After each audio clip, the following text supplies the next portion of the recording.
et du Saint-Esprit.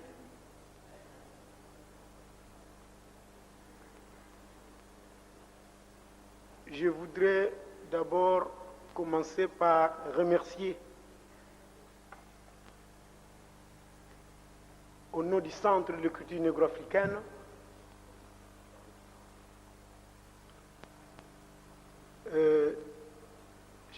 notre très cher papa Simon Kimbangu, qui continue à lutter pour la libération de l'homme noir et qui nous a révélé l'écriture négro-africaine. Mandombe, qui veut dire tout simplement écriture de noir pour les noirs à la manière des noirs. Nous adressons nos remerciements aussi à notre cher papa. Je cite papa Kisolokele, Lukelo Char, papa Dialungana Tiangani Salomon et papa Diangenda Kuntima, notre premier chef spirituel, pour l'encadrement dont nous avons bénéficié. Et nos remerciements vont tout droit à son éminence Simon Kimbangu Kiangani pour la continuité de cet encadrement et pour avoir organisé cette conférence internationale qui est pour nous, au Centre de culture négro-africaine Mandombe, le coup d'envoi d'une nouvelle civilisation pour l'Afrique noire et sa diaspora.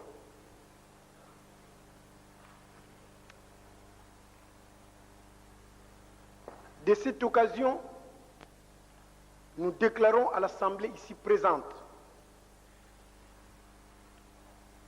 que l'Afrique noire a une culture puissante, je dis bien encore puissante, révélée par Papa Simon Kimbangu. Cette culture est un nouveau schéma de développement de la civilisation négro-africaine moderne. Distingués invités, frères et sœurs, les regards rétrospectifs sur l'histoire universelle nous montrent qu'au fil des âges, il est toujours des événements qui marquent le début d'une ère nouvelle dans la vie d'un peuple. L'avènement de l'écriture négro-africaine Mandombe en Afrique noire en ce début du 3e millénaire n'est pas moins d'une vision révolutionnaire et prospective qu'un signe de temps qui va certainement poser les jalons dans la dynamique de notre civilisation. En nous référant de Papa Kisolokele Charles Lukelo, qui est né à la date même d'ouverture de cette conférence internationale sur Papa Simon Kimbangu, permettez-moi de dire en criant: Qui Kisolokele? Qui Kisolokele, l'écriture du peuple noir.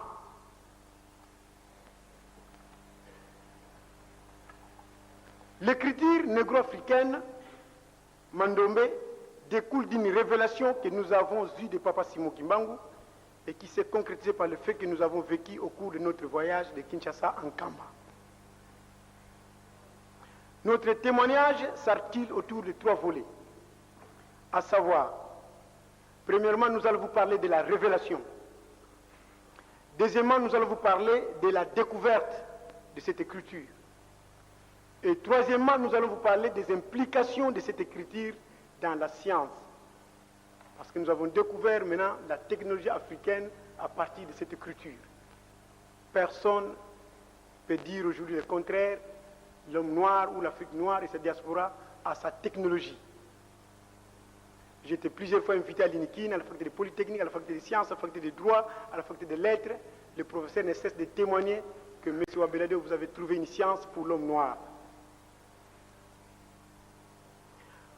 Au sujet de notre premier volet, de la révélation, nous allons développer 7 points. Premier point, audition des cantiques, nous prions de nous rendre en Kamba. Deuxième point, apparition de Papa Simon Kimbangu, lié par des chaînes au cou, aux bras et aux pieds, au parking Moulard, dans le véhicule devant nous transporter en Banzangungu. Troisième point, audition des cantiques kimbanguistes dans le ciel. Quatrième point, fait prodigieux d'être collé au sol avec la lampe tempête. 6. Fuite d'une femme au village qui a Tatoukia Lumweno. Et 7. Vie d'un homme planant dans les airs de la cité sainte. J'explique. Qu'est-ce qui s'est passé? En 1978, je dormais dans ma chambre, j'étais à Kinshasa, sur l'avenue Nyanza, dans la zone de Kinshasa, aux communes de Kinshasa, sur l'avenue Nyanza numéro 104. Je dormais dans ma chambre, j'étais à ce moment-là chrétien catholique, j'avais là 21 ans. J'ai entendu une voix dans mon profond sommeil qui me disait « David, David, David, wenda kunkamba, unasambila, wayobila, salubaka mdamda kanda ya bandombe. David, David, David, allez en Kamba, allez prier, te bénir dans la source sacrée, tu vas recevoir une mission pour la race noire. » Je me suis réveillé au lit. J'ai dit, ah bon, qu'est-ce qui se passe? Je dors encore, la même voix recommence encore, maintenant avec un ton autoritaire. David, David, David, wenda kunkamba, unayobila, wasambila, salubaka mdamda kanda ya bandombe. Ce qui est intéressant pour moi, j'ai réveillé tout le monde dans la maison. Mes parents qui étaient dans la maison, tout le monde, même les amis, pour leur dire, voilà ce qu'ils sont en train de vivre. Tout le monde dans la maison a tergiversé. Ils m'ont conseillé de rentrer, peut-être je faisais des cauchemars. Je dors encore, le même rêve revient. David, David, David, allez en Kamba, allez prier, te bénir, tu vas recevoir une mission pour la race noire. Je me suis réveillé maintenant, j'ai commencé à pleurer parce que j'avais maintenant peur.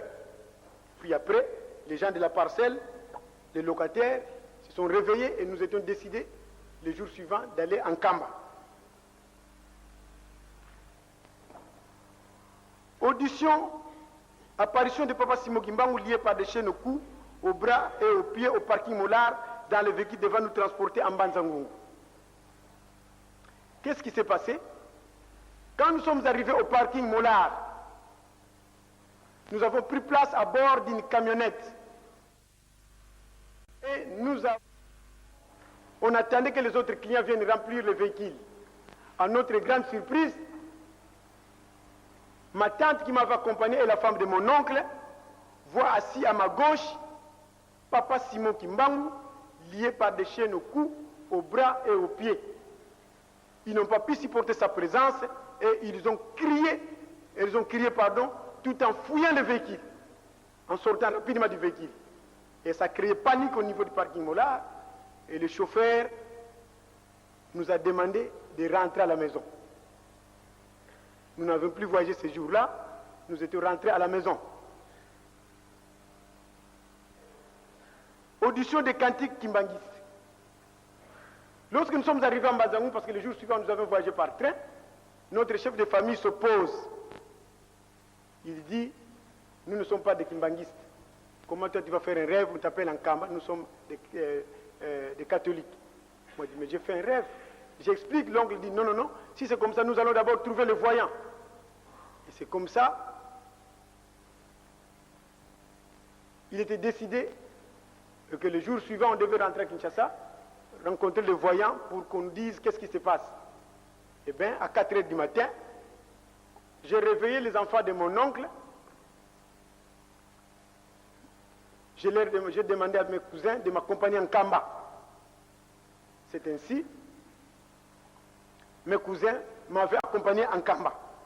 Et sur le long de la route, moi j'entendais des cantiques kimbanguistes dans le ciel. J'avais entendu des cantiques tout au long de cette route. Le premier cantique que j'entendais, Alléluia, Wandongo, que nous Alléluia, Wandongo, Alléluia, Walongo, Kenukenda Lalako. Le deuxième cantique que j'entendais, après ce cantique, Alléluia, Kembwanzambi, Alléluia, Seuso, Alléluia, Alléluia, Kembwanzambi, Alléluia, Seuso. Je disais à mes cousins que j'attends des cantiques qu'on est en train de chanter. Mais les cousins qui m'avaient accompagné, c'était des grands garçons, mais ils n'entendaient pas. Bon, on a marché, on arrive à l'entrée du village qu'on appelle Kimongo. Parce qu'on partait à pied, et puis les cantiques se sont arrêtés. Voilà. On a continué la route, on arrive plus loin, c'est là où je parlais de feu prodigieux, vu d'une constellation des étoiles dans le ciel. On devait prier parce qu'il faisait 19 heures. On devait prier. Pendant que moi j'ai prié, à ma grande surprise, mon cousin me secoue aux épaules en me disant, il y a David, regardez ce qui se passe au ciel. J'arrête la prière, je regarde au ciel, je vois toutes les étoiles se sont regroupées en un seul endroit et ça formait un joli cercle. Et en dehors de ce cercle-là, il n'y avait aucune étoile qui traînait en dehors de ce cercle. Alors j'ai tout simplement dit, c'est un bon signe, continuons la route. On a continué la route, on arrive dans le village Lumweno. C'est là où j'ai dit, fait prodigier d'être collé au sol avec la lampe tempête. J'arrive au village qui a Tafika Lumweno, j'ai entendu la terre qui commençait à trembler. J'ai entendu dans le sous-sol de bourdonnement. Moi, je croyais que c'était le début du séisme. Mes frères, ce que j'avais entendu ces jours-là, quand on dit qu'en 1960, les Belges entendaient des bruits, le bourdonnement de la terre, ils fouillaient en disant que les maisons tombent. Moi, je confirme ça. Parce que ces jours-là, moi, j'ai entendu, mes chers frères, la terre qui faisait les cousins qui étaient avec moi, quand je disais que la terre tremble, et ils m'ont dit, la terre ne tremble pas. Donc, si les Belges l'ont déclaré, parce que les Noirs ne sentaient rien. Mais les Belges disaient que les maisons tombent, la terre tremble. Moi, votre frère, j'ai vécu ça. Bon, maintenant, quand la terre a cessé de trembler, à ma grande surprise, j'ai senti mes deux pieds collés au sol. Je ne pouvais plus partir. J'ai crié fort en disant, ma collègue, n'a aucun des miracles. Oh, comment? Mes cousins sont venus de part et d'autre, ils ont commencé à tirer. À force de tirer, je commençais à avoir mal aux os. Je leur ai dit, laissez-moi, vous risquez de me casser les os. Les os. Mais qu'est-ce qui fait ça? Moi, je dis, je ne comprends rien. Et c'est un miracle. Qu'est-ce que j'ai senti, mes chers frères? J'ai senti sous mes pieds, on dirait qu'on a placé des ventouses. On dirait qu'on a placé la colle. Là où j'étais, mon cher, il n'y avait pas la boue. Ceux qui connaissent le village de Moeno, ou ce qui passe par là, un jour vous pouvez voir, c'est la terre argileuse. Mais je ne pouvais pas retirer les pieds du sol. Et puis, quelques temps après, la pluie commençait à menacer. Il y avait des tonnerres, des éclairs, la tempête. Mes cousins m'ont dit, mais il y a David, et c'est comme ça que j'ai commencé à pleurer, parce qu'immédiatement il a commencé à pleuvoir. Une forte pluie alors. Maintenant, nous sommes restés à cet endroit pour ne pas se cramponner sur ça. Après 5 heures du temps, les pieds quittent le sol sans aucun effort. Je tire les pieds comme ça, je dis, oh. Mais ma colosque l'on est nini. Et c'est là qu'il l'on est nini. J'ai dit à mes cousins, rentrons d'abord, parce qu'il se peut que Dieu ne veut plus qu'on arrive en camp. Mon cousin qui voulait maintenant prendre la lampe tempête que nous avons amenée, il sent que la lampe tempête est aussi collée au sol. Il dit, David, moi, c'est pas possible. Moi-même, je suis parti, j'ai tenté de tiré la lampe tempête de la terre, le réservoir de pétrole est resté collé, soumis au sol. J'ai dit à mes cousins, ce que vous avez senti, si la lampe c'est ce que je vivais sous mes pieds, laissez la lampe, allons. Nous avons abandonné la lampe. Chemin de retour. Je parle d'une fuite d'une femme au village qui a Tatuka Lumweno. C'est-à-dire, arrivé dans le village Lumweno, puisque nous étions complètement mouillés,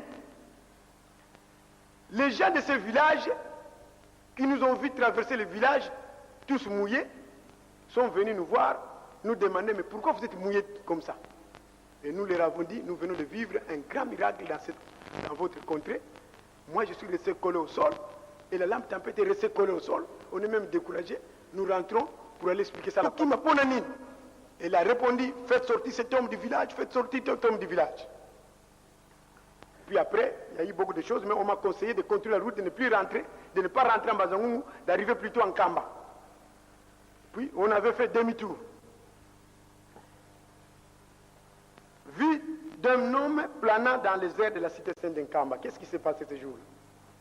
Lorsque nous sommes arrivés maintenant en Kamba, chemin de retour, on arrive en Kamba, juste sur la route qui va jusqu'en Banzangoyo, à l'entrée d'Nkamba, il y a un panneau bien écrit Église Kimbangis. Cité sainte.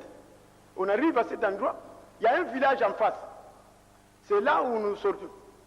Et on a vu à partir de ce village, un homme qui était juste à l'entrée là-bas, qui était habillé en pantalon bleu, chemise blanche, manche longue. Et puis ce monsieur, immédiatement, il a commencé à marcher vers Nkamba. Nous, on le suivait derrière. On le suivait derrière. On le suivait derrière. On arrive devant la maison de Weno. Plus loin, je vois ce monsieur qui va faire ses bras comme ça. Et puis, bam, il commence à voler, à planer dans l'espace. Moi, j'ai crié, le cousin qui était avec moi, oh, tout le monde a été. Je dis, mais c'est pas possible. Mais le monsieur volait, et il est allé tomber devant. Il est allé tomber devant les mausolées de la cité sainte. Il est allé tomber devant le mausolée de la cité sainte. Et de là, il n'a pas fait longtemps, il n'a même pas fait 2 minutes du mausolée. Il est encore parti dans l'espace. Moi, je voyais de mes yeux comme ça. Il a traversé la forêt là d'Nkamba. Il est allé vers Mintinu. Il est descendu à l'école. Dans l'espace toujours. Il est allé tomber devant les bâtiments scolaires d'Nkamba. Ce que je suis en train de vous dire, mes chers frères, sans commentaire, c'est ce que mes yeux ont vu. C'est ce que mes oreilles ont entendu. Et c'est ce que mes bras ont touché. Il est allé tomber devant les bâtiments scolaires d'Nkamba, Charles Gisolokele. Et devant ces bâtiments, il commençait à faire des sons en longueur d'un bout à l'autre du bâtiment. C'est-à-dire, un seul saut suffit pour arriver de l'autre bout du bâtiment. C'est comme quelqu'un qui est en train de jouer. Un seul saut suffit pour rentrer de l'autre bout du bâtiment.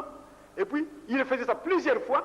Et puis après, il est parti tout droit, tout droit, tout droit, tout droit, tout droit. Il est entré dans le firmament.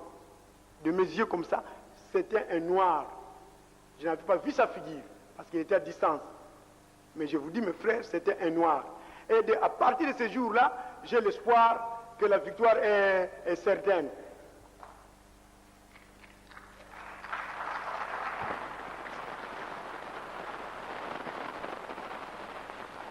J'ai parlé du deuxième volet, qui est le volet de la découverte.